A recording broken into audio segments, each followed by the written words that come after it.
And it's a beautiful Saturday. We're Patch. Good morning, bud. How you doing?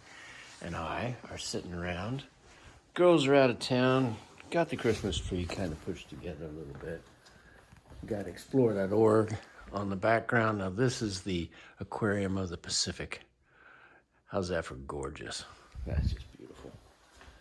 And speaking of beautiful, my sweetie will be home this afternoon. Her and Olivia ran off to field hockey games.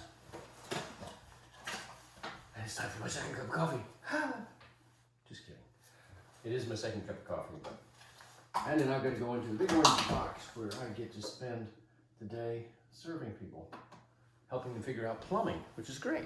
You know, it's funny, my grandfather, he raised my mom to not be just a lady, although she was a lady.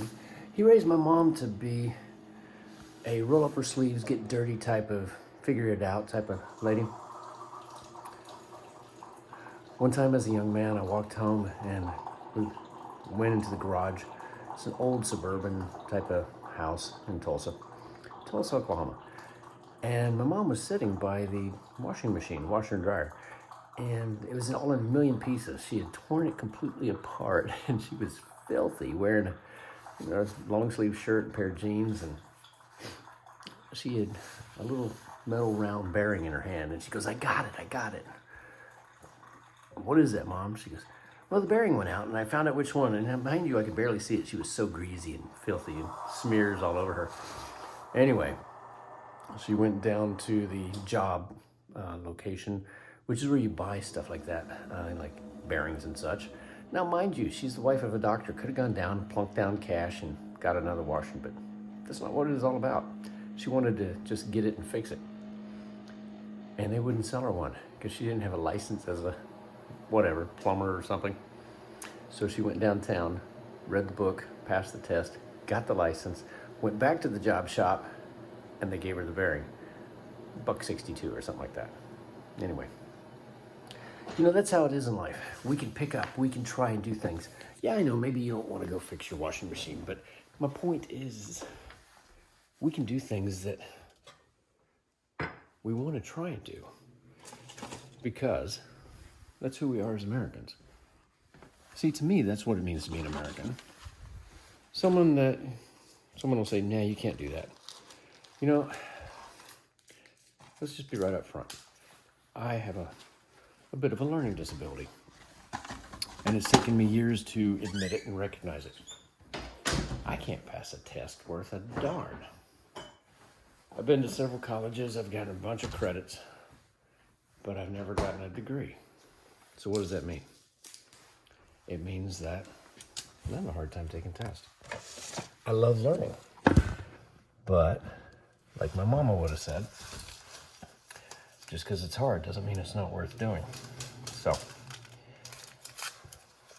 I think it's made it so that I have developed a lifelong desire to learn. Now, don't get me wrong. Being able to go through college, get through high school, learn a trade, strike an arc and weld, those are wonderful things. For me, I wanted to do that. I wanted to get a degree. Never did. I wanted to make my mom proud. And my dad. See, my dad's got a degree in medicine. My mom worked as a chemist. My older brothers, younger and older, all of my brothers have degrees. Except for Ronnie. He had a trade. I've got a lot of brothers. Don't have any sisters. Anyway, I'm rambling. My point is make of yourself what you want to be. Don't have regrets by not trying. We're trying together to fix the tower. You know, we're falling in some areas and we're succeeding in others. It still looks rusty and rugged, but we're making progress. It's a good cup of coffee, guys. If you buy coffee or shirts or junk like that, or mugs or hats, we put a portion of it straight towards the tower. I did call it junk, didn't I? Merchandise. That's what I mean. Anyway, have a wonderful Saturday. Sorry about the long rambling one. Girls aren't here, so I can actually talk out loud, and Patch and I, well, we'll take on our day. But meanwhile, I better head out. Gotta go clock in at the big orange box. Take care.